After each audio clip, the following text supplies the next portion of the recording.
너희 중에 지혜와 총명이 있는 자가 누구냐? 그는 선행으로 말미암아 지혜의 온유함으로 그 행함을 보일지니라. 그러나 너희 마음속에 독한 시기와 다툼이 있으면 자랑하지 말라. 진리를 거슬러 거짓말하지 말라. 이러한 지혜는 위로부터 내려온 것이 아니요 땅 위의 것이요 정욕의 것이요 귀신의 것이니 시기와 다툼이 있는 곳에는 혼란과 모든 악한 일이 있음이라. 오직 위로부터 난 지혜는 첫째 성결하고 다음에 화평하고 관용하고 양순하며 긍휼과 선한 열매가 가득하고 편견과 거짓이 없나니 화평하게 하는 자들은 화평으로 심어 의의 열매를 거두느니라. 저는 야고보서를 읽을 때 신명기랑 같이 보는 습관이 있고요. 그 다음에 요한복음 볼 때 창세기랑 같이 보는 습관이 있어요. 그래서 우리 주님이 부활하신 게 역사적 사실이구나, 이게 전기처럼 올 때 요한복음이 확 깨지면서 창세기 1장이 너무 은혜가 돼서 도올이 얘기하는 것처럼 예수님은 훌륭한 인간이 아니라 창조주시구나, 이거를 확 깨닫게 될 때 그 은혜가 폭발이 되거든요. 근데 사실 신명기를 저는 회심한 뒤에 굉장히 좋아했어요. 이거 우리 살 길이 여기 있다. 그러니까 하나님의 아름다운 규례, 그게 이제 지금 시대에는 바로 하나님이 주신 도덕법이죠. 이게 가정과 우리 직장과 국가와 우리가 존재하는 모든 영역에서 이것이 스며들 수 있도록 우리가 빛과 소금으로 살아야 되는구나. 그리고 하나님이 말씀하신 거는 토달지 말고 100% 순종해야 되는구나. 그런 걸 이제 막 깨달으면서 은혜를 많이 받았는데, 제가 이제 고민이 생긴 게 뭐였냐면, 하나님이 말씀하시면 불구덩이든 어디든 간다. 목숨을 걸고 간다. 이건 확실한데 뭐가 하나님 뜻인지를 어떻게 아냐. 이게 가장 중요한 문제인 거죠. 그러니까 제가 대부분의 우리 크리스찬들을 만나서 교제할 때 거긴 다 동의해요. 하나님이 가라 하시면 가겠느냐? 그러면 지구 끝까지 가겠다는 거예요. 대부분 우리 크리스찬들이 지구 끝까지 갈 그 뜨거움이 있어요. 근데 특히 우리 코리안 뜨겁죠. 근데 문제는 알겠는데, 그래, 하나님께 충성하고 싶은 거 알겠는데 결정의 순간이나 뭘 정해야 되는데 혼란스러워요. 뭐가 하나님 뜻인지만 명확하게 알면 제가 하겠습니다. 그러니까 신명기 말씀은 전체적으로 언약에 대한 건데, 하나님과의 언약, 난 목숨 걸고 지키고 싶다. 우리 하나님은 너무나 아름답고 신실하신 분이시기 때문에 1.1획도 약속을 어기시는 분이 아니니까 나도 목숨 걸고 그분의 뜻에 따르고 싶은데 뭐가 뜻인지 모르겠어요.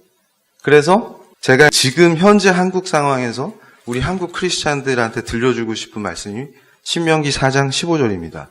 여호와께서 호렙산 불길 중에서 너희에게 말씀하시던 날에 너희가 어떤 형상도 보지 못하였은즉 너희는 깊이 삼가라.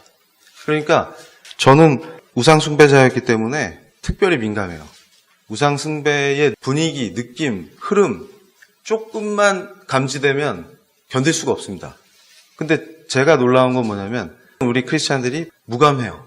근데 분명히 얘기해요. 나는 우상숭배를 안 한다.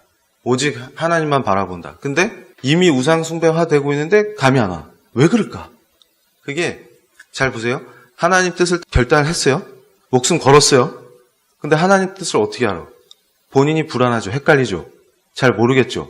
그러니까 어떤 사람을 통해서, 뭔가를 통해서 하나님은 형상을 보여주신 적이 없어요. 호렙산에서. 그러니까 어떤 걸로도 그 형상을 흉내내거나 그 뜻을 알아듣기 위해서 의지하면 안 되는 거죠. 이게 뭔 소리야? 그러니까 잘 보세요. 어떤 분이 하나님의 말씀을 잘 듣습니다. 우리 교회사에 나타난 이단들 있죠? 대부분 어떻게 해요? 그 말씀보다, 말씀은 옛날에 쓴 거니까 지금 즉시 하나님이 얘기해 주신 게 훨씬 신선하잖아요.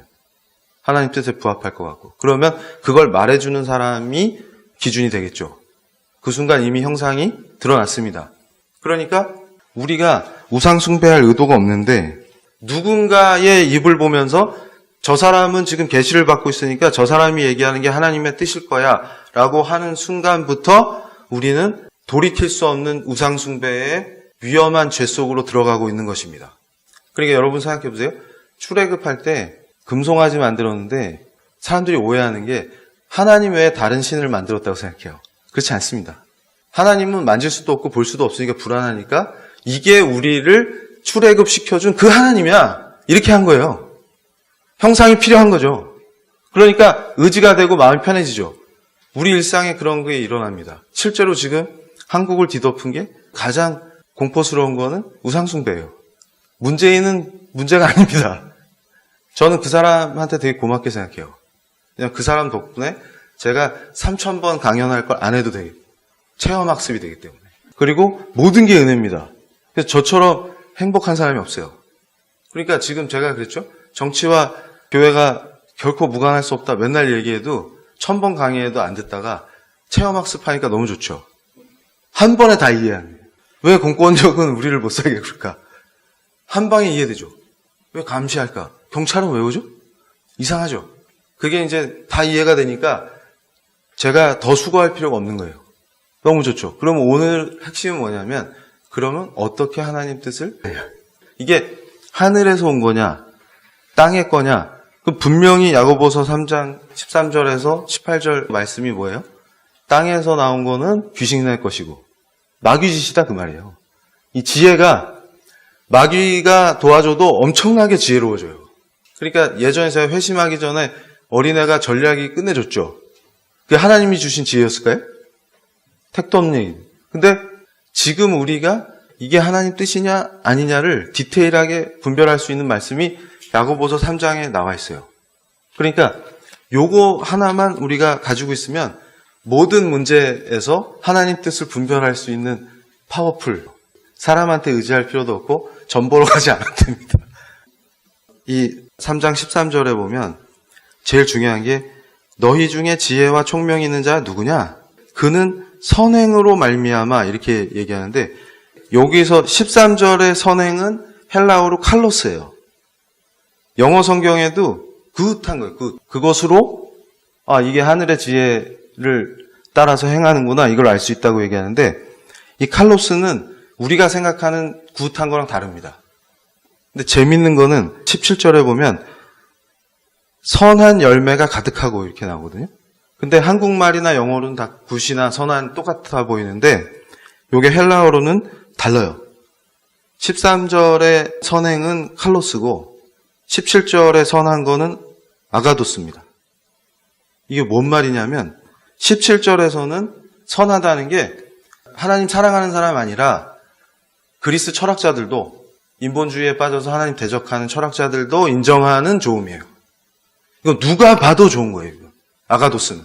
근데 칼로스는 같은 의미로 쓰인 게 요한복음 10장 11절 선한 목자, 로마서 12장 17절 악을 악으로 갚지 말고 선한 일을 도모하라 할 때 그 선한이 칼로스예요. 이게 무슨 얘기냐면 하나님 관점에서 사랑스럽다. 그게 칼로스입니다. 그러니까 우리 관점이 아니라 하나님이 보실 때 쟤는 참 사랑스러워. 저 행위가 참 아름다워. 그게 칼로스예요. 그리고 아가도스는 보편적으로 인간이 누가 봐도 하나님을 모르는 사람이 봐도 좋은 거예요. 근데 이게 재밌는 게 뭐냐면 하나님의 뜻에 따르면 결과적으로 누가 봐도 굿한 상태가 된다는 거예요. 멋있죠? 그런데 하나님 뜻을 어떻게 알아? 근데 여기 딱 나옵니다. 14절이 또 핵심인데 독한 시기와 다툼 이렇게 돼 있죠? 근데 영어 성경에 NIV 버전이 좋은 게 의역을 해놨어요. 그러니까 이게 원래 다툼은 에리데이아인데 왜 다투죠? 그랬더니 우리는 그냥 한글 성경에 다툼 이렇게 돼 있지만 NIV는 의역해놔갖고 selfish ambition 그러니까 이기적인 야망 이게 핵심이에요.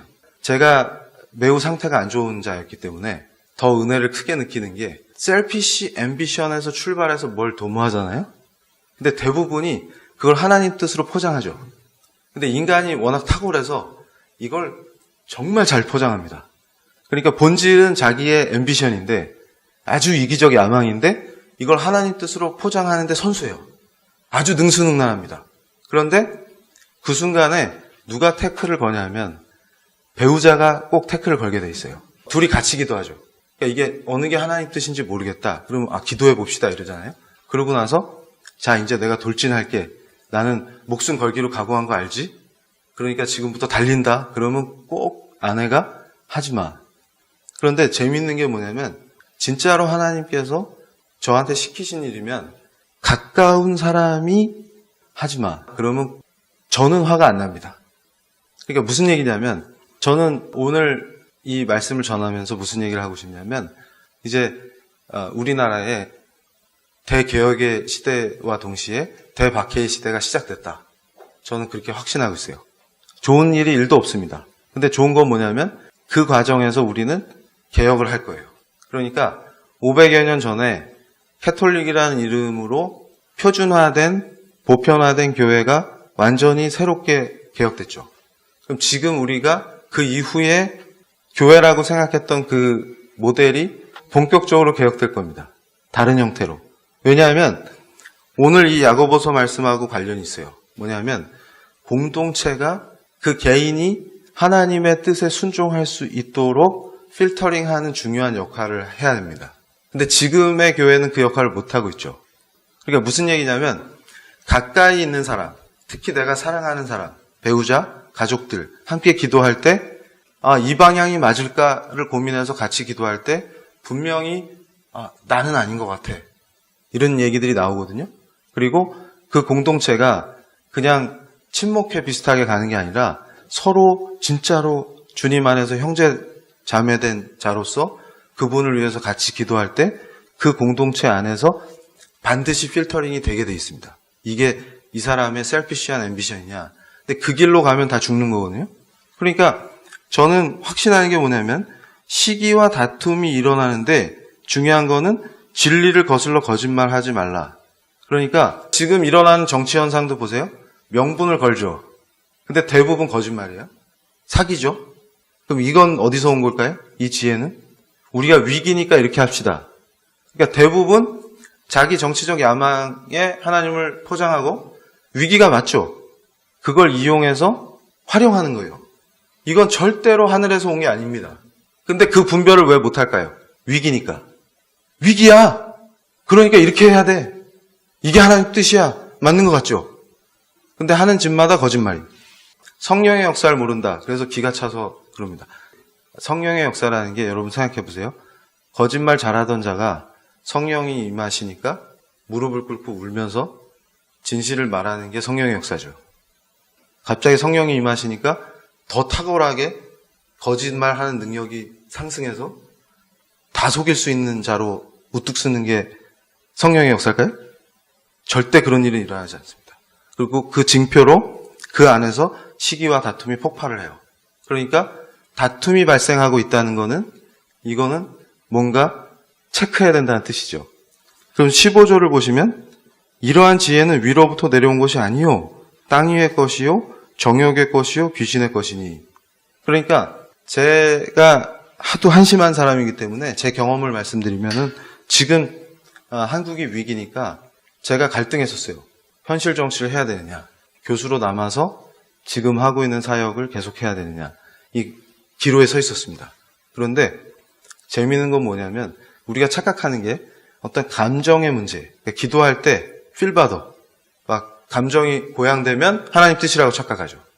특히 우리 한국 사람들이 감정적이기 때문에 감정이 뜨거워지고 기도할 때 내 감정이 좋아지면 그게 응답이라고 생각하는 경우가 많죠.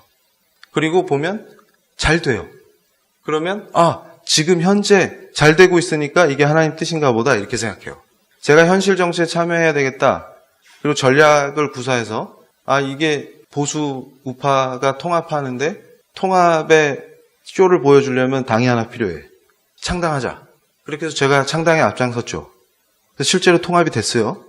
근데 그걸 쫙 밀어붙이는데 일이 잘 돼요. 그리고 기분이 좋아. 재밌어. 그럼 하나님 뜻일까요? 그러다가 거기까지는 하나님 뜻일 수도 있어요. 그런데 어느 시점이 왔냐면 이제 진짜 다음 단계를 넘어야 돼요. 제가 현실 정치에 어디까지 참여할 거냐. 출마를 해서 국회의원이 될 거냐. 이거 결정해야 되죠. 그때 아내하고 저하고 같이 막 기도를 했어요. 왜냐하면 우리 가정의 문제이기 때문에. 근데 예전에 형편없던 지금도 형편없지만 더 형편없을 때는 웬만하면 제가 뭐 한다 그러면 아내가 다 막았습니다. 저를 알기 때문에. 또 사고 치려고 하지. 금방 압니다. 그러면 그때 이제 제가 확 폭발하죠. 왜 사사건건 하지 마. 그럴 때 꼭 이제 신앙이 생기면 뭘 앞세우냐면 이게 하나님 뜻인 것 같아. 근데 아내는 아니라는 거예요. 기도했는데 나는 응답을 받았어. 그런데 나는 못 받았는데. 근데 재밌는 건 이번에는 제가 많이 변한 상태였기 때문에 존중합니다. 아내가. 저 사람이 뭔가 이유가 있는 것 같아. 같이 기도해 봅시다. 이러면서 제가 하는 일을 도와줬어요. 근데 어느 순간에 제가 딱 멈춰섰냐 하면 아주 결정적 순간이 왔어요. 대박 찬스. 그러니까 실제로 우리나라 정당법상 지구당에 5,000명만 만들면 정당이 됩니다. 이게 가능해진 타이밍이 왔어요. 근데 오히려 저랑 같이 했던 그 젊은 국회의원이 일주일을 망설이는 게 저한테 포착된 거예요.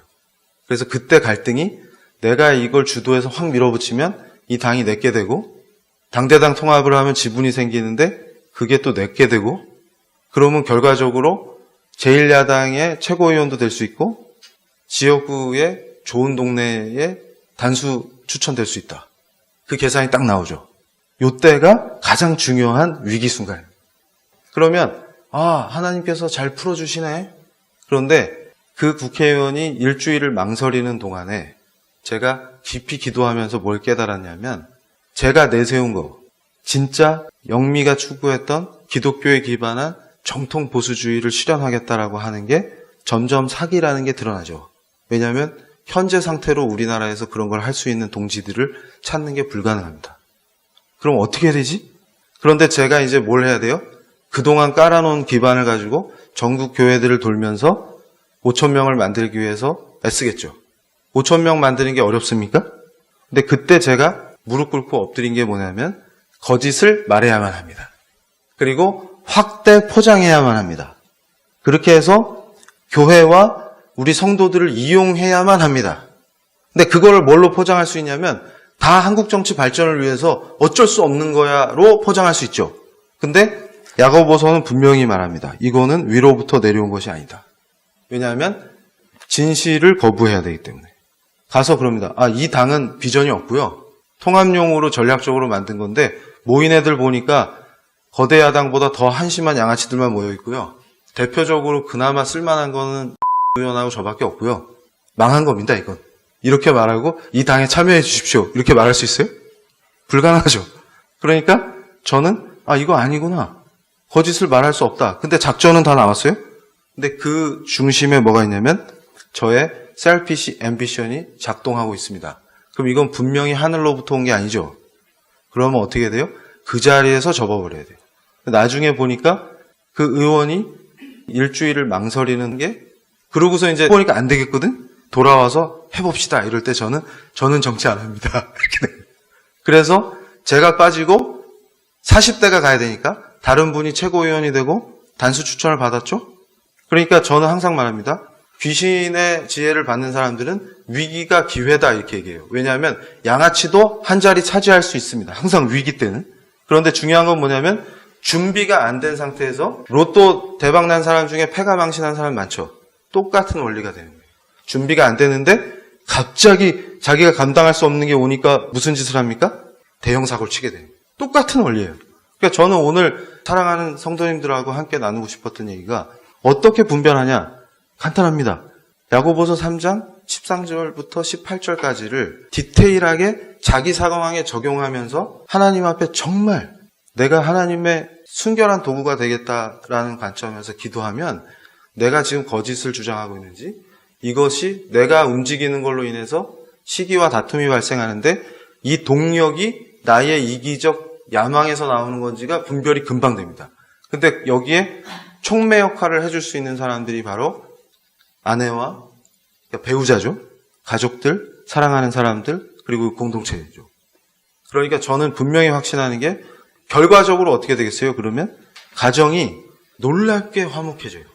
그 사랑이 더 단단해지고 그러니까 아름다운 가정, 사랑이 넘치는 가정 그리고 그 사람은 그렇게 하나님의 뜻에 순종하는 사람은 결국 자기 직장에서도 사랑받는 사람이 될 수밖에 없어요.